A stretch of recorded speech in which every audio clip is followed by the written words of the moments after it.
Lúcia Rosa, Comunidade Renascidos em Pentecostes, representa aqui o site da Paróquia São Pedro. A Igreja de Brasília possui uma juventude atuante, que o recebe com muita alegria no SED.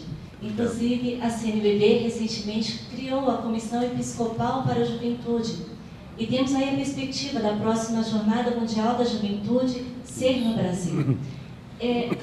De que maneira o senhor pretende estimular ainda mais a participação da juventude, que anseia cada vez mais por conhecer esses caminhos, né, que o próprio Jesus mostra como o verdadeiro caminho da verdade, da vida, da solidariedade? Bem, me alegro com essa referência à juventude, mesmo porque ontem eu já tive essa experiência de encontrar lá um grupo tão bonito de jovens, né, que estavam me recebendo com muita alegria, né? Eu acho que é para não ficar com tristeza, com sentir saudade demais de Teresina, da animação lá do Piauí, de Teresina. Lá no aeroporto tinha um grupo muito grande, não só jovens, né? Também estiveram aqui os nossos irmãos, mas tinha lá um grupo bonito de jovens animados, cantando, muito alegres. Eu vejo que aqueles jovens representam um grupo muito numeroso de jovens que já participam da igreja. É verdade que muitos jovens ainda não estão nas nossas comunidades, mas eu não conheço ainda muito bem a realidade daquele Brasil. Eu comecei a conhecer, ainda é insuficiente meu conhecimento.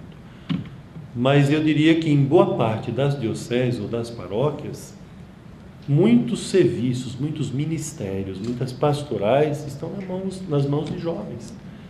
Observe, por exemplo, o grande número de jovens que costumam estar na catequese, por exemplo, como catequistas, na catequese de Crisma, catequese de primeira Eucaristia, o grande número de jovens na liturgia, no canto, sempre tem muitos.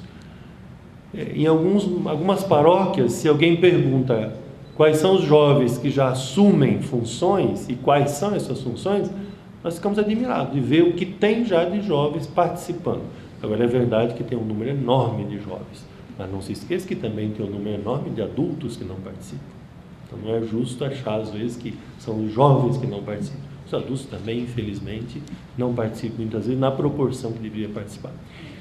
Mas qual é o caminho diante dessa realidade? Daqueles que já participam se animarem a continuar e daqueles que, na verdade, ainda não estão aí no dia a dia das comunidades ou não têm a vivência da fé cristã. Eu creio que o desafio hoje, e é a minha proposta, aliás não é minha, é da igreja, jovens evangelizando jovens, significa. Eu acho que nós temos que acreditar cada vez mais na juventude. Aqui tem muita gente jovem, né? Vocês estão aí, não só como futuro, mas como presente, isso é, da juventude, dos próprios jovens, pensarem juntos, né? Claro, com o bispo, com os padres, com a igreja, quais são os passos, qual é o caminho, qual é a metodologia. Claro que as grandes linhas a igreja traça, mas como concretizar aquilo? A juventude precisa abraçar isso, precisa assumir. Então, o grande desafio, que já tem sido respondido de maneira muito bonita, é encontrar jovens ou ajudar, motivar os jovens a assumirem, eles em primeiro lugar. Às vezes nós temos uma tendência, e às vezes isso ocorre no meio de certo número de jovens, de esperar que os outros valorizem a eles. Não, eu acho que a própria juventude valoriza a si própria quando se dispõe a assumir, a encontrar os caminhos juntos. E é claro, nós temos que abrir as portas para acolher cada vez mais, confiar cada vez mais e orientar, claro, caminhar juntos. Então eu tenho esperança de, nesse período que Deus vai me dar, espero que seja longo aí, né? Nesse período aí que nós temos pela frente, de contar cada vez mais com os jovens da vida da igreja, de motivar, de animar os jovens a assumirem e a evangelizar os outros jovens. Claro que eu quero contar também com outros segmentos, com os adultos, casais, por exemplo. É muito importante que ajudem, motivem, acompanhem, orientem, mas eu creio que nós não podemos substituir a própria juventude naquilo que ela já tem como um papel fundamental na ação evangelizadora. Sérgio, boa tarde, fico feliz com a tua presença. Queria agradecer pelo agradecimento público ao Valdemar, que todas as vezes que nós solicitamos e depois que ele foi à Capela do Santíssimo rezar, ele sempre nos atendeu. Olha, gostei dessa observação.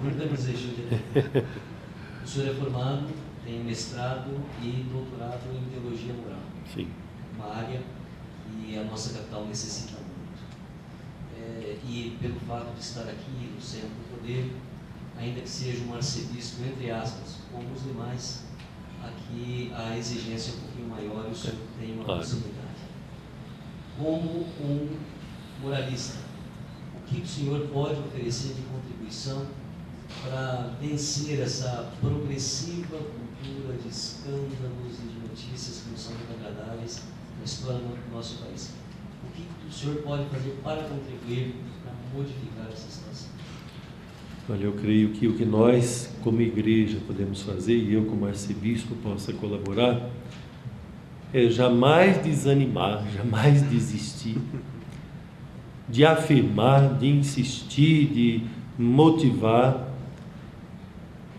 eu diria a ética na política, mas a formação da consciência desses valores que a igreja tanto tem defendido, tanto tem insistido a partir do próprio Evangelho.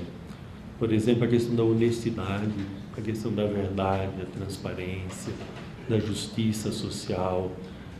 Não são discursos, não são palavras vazias. Na verdade, são posturas com consequências, não só na vida pessoal de um político, de um gestor público, mas com consequências na própria vida da sociedade, né? Com repercussão na própria vida da igreja, que a igreja participa dos ensinos da sociedade, como o Valdemar lembrou agora há pouco. Então, eu creio que nós não podemos nos cansar de acreditar, de insistir, de afirmar, por exemplo, esse valor da honestidade, esse valor da justiça social, que muitas vezes é negada, mas nós não podemos cansar, jamais podemos desistir de acreditar na força do amor, na força da fraternidade, da solidariedade, isto é, na força do amor de Deus, na força do amor cristão. Tem hora que dá impressão às pessoas que é o mal que vence o bem, não é? Ou então que as pessoas começam a se cansar, querer se acomodar, querer guardar as barcas, as redes, né? Como os discípulos tiveram tentação no momento da sua missão. Na verdade, Jesus disse que não dá para parar, tem que lançar as redes, tem que avançar para águas mais profundas.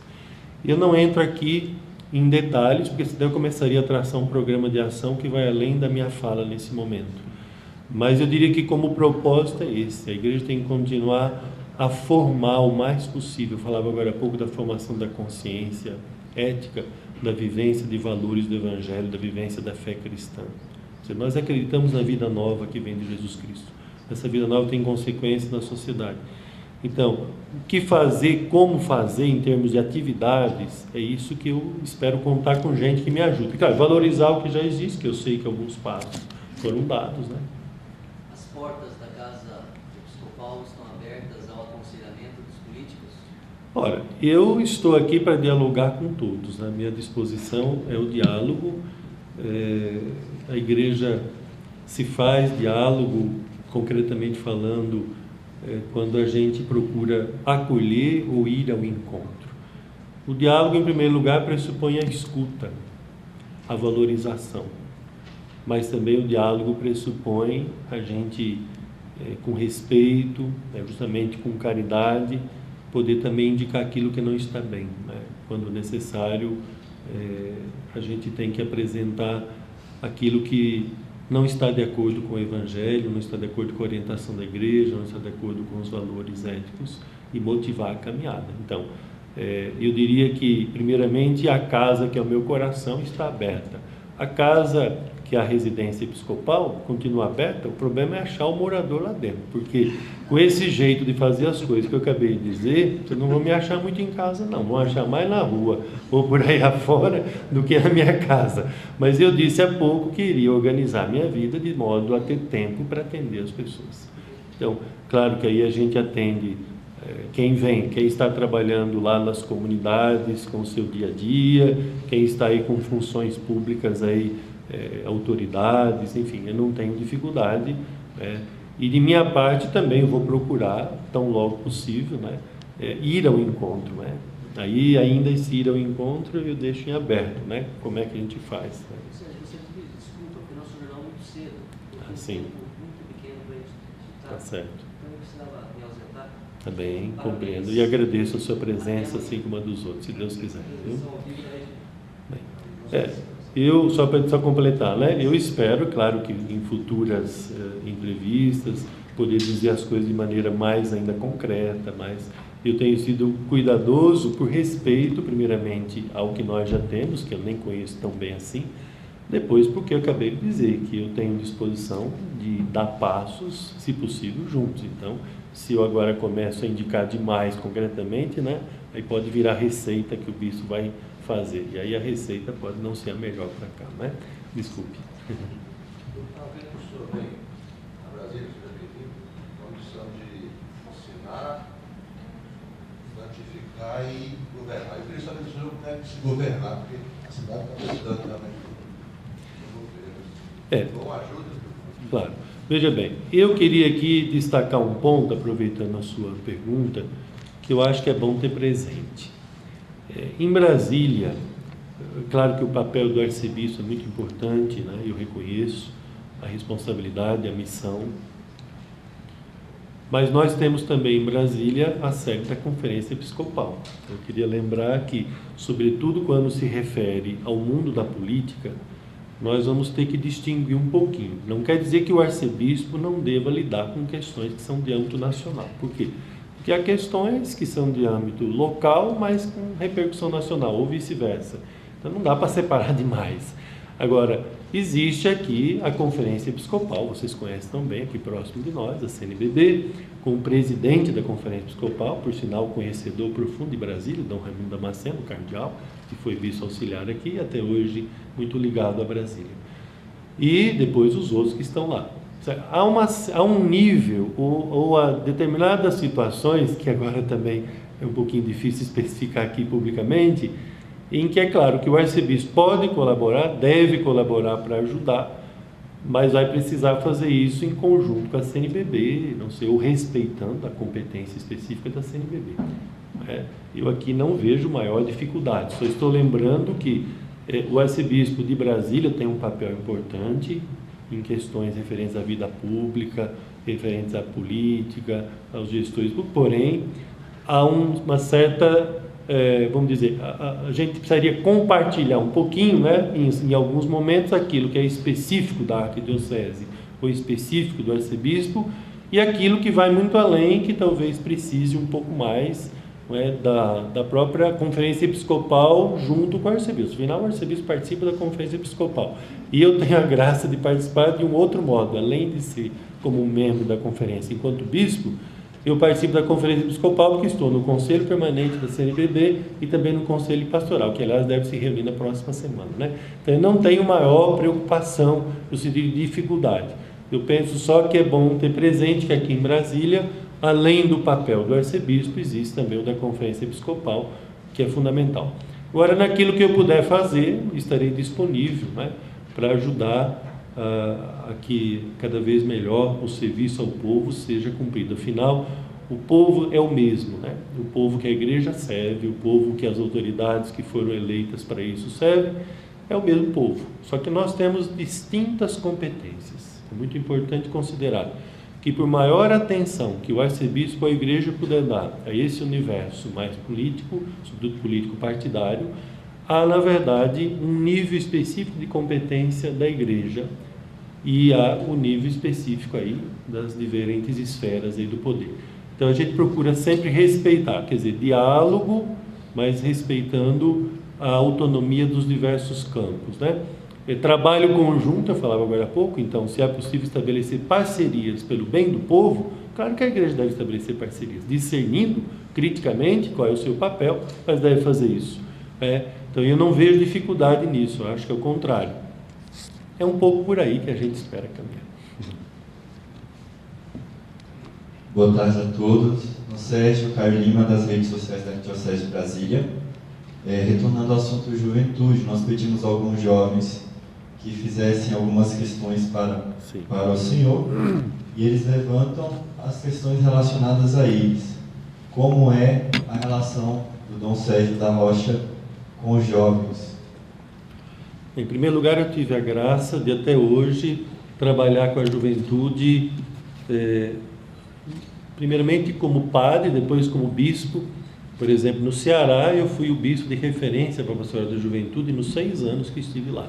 Então, acompanhava, naquela época, os diversos grupos que existiam de juventude lá.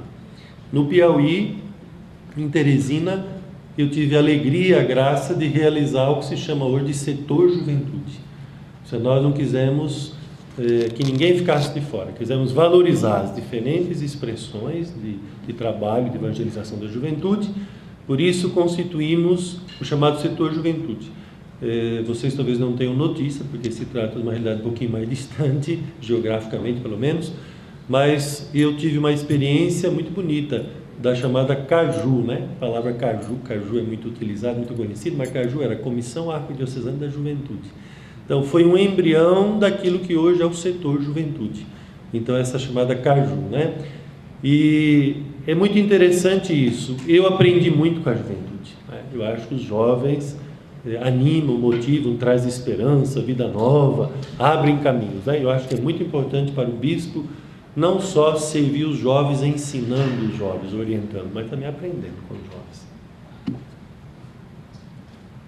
Boa tarde, eu sou a Crícia Martins, da comunidade também Renascidos em Pentecostes, da nossa amada paróquia São Pedro. Eu queria saber do senhor sobre a realidade das novas comunidades de vida consagrada, né? Eu estou aqui hoje com a minha comunidade de vida, nós viemos receber o senhor com carinho, como fizemos no aeroporto, e a nossa posição é essa: a igreja está cheia de jovens, com certeza, nas paróquias e também nas vidas consagradas. Eu queria ver o que o senhor tem como experiência dessas novas realidades, o que o senhor espera encontrar aqui em Brasília, do trabalho que já vem sendo realizado. Nós já fizemos também Semana de Pentecostes, que atrai milhões de pessoas que vêm celebrar conosco em Brasília. Então, Brasília não é só essa calamidade pública, ela tem uma fé viva, ressuscitada, carismática, bonita de se ver, celebrada mundialmente, né? Então, eu queria ver como é que o senhor vê essas novas realidades. Eu sei que aqui tem outras pessoas de vida consagrada, de outras comunidades, e eu queria ver a sua posição sobre essa consagração. Bem, em termos de experiência, eu me sinto assim com maior competência, mas tive a graça assim, de uma experiência muito larga no campo do serviço às novas comunidades. Por quê? Não se esqueçam que Fortaleza, onde eu fui bispo auxiliar, talvez seja hoje uma das que mais tem novas comunidades em todo o Brasil.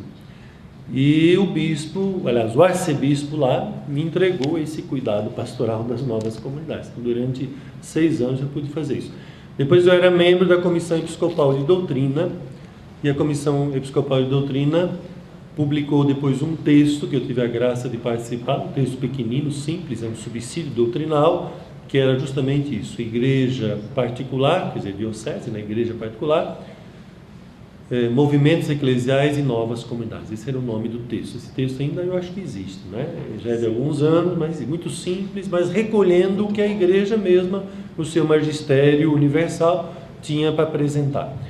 Então, aqui a postura é a minha, isso é, de valorizar a diversidade de dons e carismas, porém de orientar para que a gente possa caminhar unidos. Então, o objetivo é unir as diferentes expressões, diversos ministérios, diversos carismas, em vista da missão da igreja.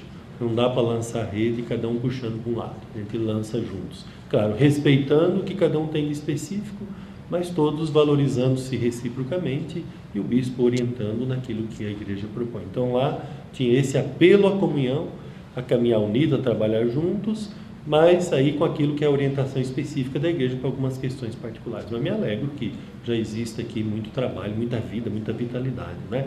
A igreja de Brasília se percebe aí por esse tempo de preparação, de espera da minha chegada, a animação, a vitalidade dessa igreja através da oração, das celebrações, dos encontros, enfim, essa caminhada bonita que já faz.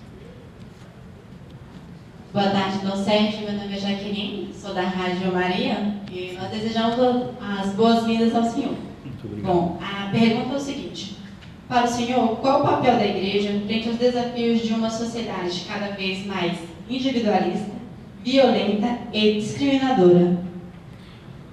A igreja tem que oferecer a essa sociedade essa vida nova em Cristo, primeiramente através do anúncio, mas também através da realização da experiência concreta. Cuidado, o Evangelho, a vida cristã, como eu dizia há pouco, os valores do Evangelho, não se resume a coisas que ficam na cabeça. Se ficarem só na cabeça, com todo respeito à nossa nossa reflexão, nosso pensar que é necessário. Nós temos que oferecer a experiência concreta de valores do Evangelho, dessa vida nova. Então eu creio que nós, diante da sociedade que aí está, primeiro, temos que valorizar o que é bom, não se pode jogar fora com o joio e o trigo, lembre-se da passagem, então não dá para destruir, achando que nada vale, que nada serve. Vamos valorizar, como aqui em Brasília agora acabamos de ouvir, de valorizar o que há de bonito já na vida da igreja, sinais de Deus, sinais da presença de Deus, sinais do Espírito, e na sociedade valorizamos aquilo que já há de bom como sinais do reino. Agora, eu creio que o melhor jeito da igreja ajudar, claro que é o anúncio, que é o testemunho, quando necessário a denúncia daquilo que não está bem, porém oferecer essa experiência concreta às pessoas, às comunidades, aliás, às famílias, sobretudo através da família, da comunidade, da família sim, mas prolongando depois na comunidade. Eu creio que hoje nós precisamos de comunidades que sejam espaço onde as pessoas vivem a experiência de ser cristãos. A experiência do amor fraterno, da oração, da escuta da palavra. Não é que a gente vai à igreja, no caso da igreja paroquial, para depois em casa começar a fazer. Não, lá na igreja nós já começamos essa experiência. Então, a igreja é o primeiro espaço de vivência da vida nova que nós queremos para a sociedade. A comunidade é o primeiro espaço de vivência da vida fraterna, da solidariedade, da partilha, da honestidade, e assim vai. Então, isto que as pessoas aprendem a viver na própria comunidade, a gente quer que se estenda à sociedade. Agora, é claro que a sociedade tem mecanismos que vão muito além das pessoas. Então, vai ser preciso, sem dúvida, de gente que, na sociedade, como sal da terra, luz do mundo, ajude, sim, a mudar situações que estão aí, que vão além das pessoas, porque envolvem instituições, estruturas que exigem, de fato, transformações.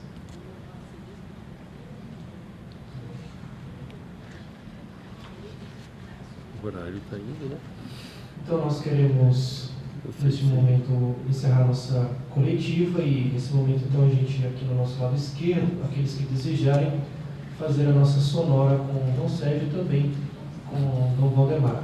A gente agradece aqui a presença de todos os senhores e senhoras e também agradecemos aos nossos ouvintes que estiveram conosco pela Rádio Nova Aliança, a nossa rádio da Arquidiocese, e também pela Rádio Maria. Muito obrigado a todos e tenham uma boa tarde.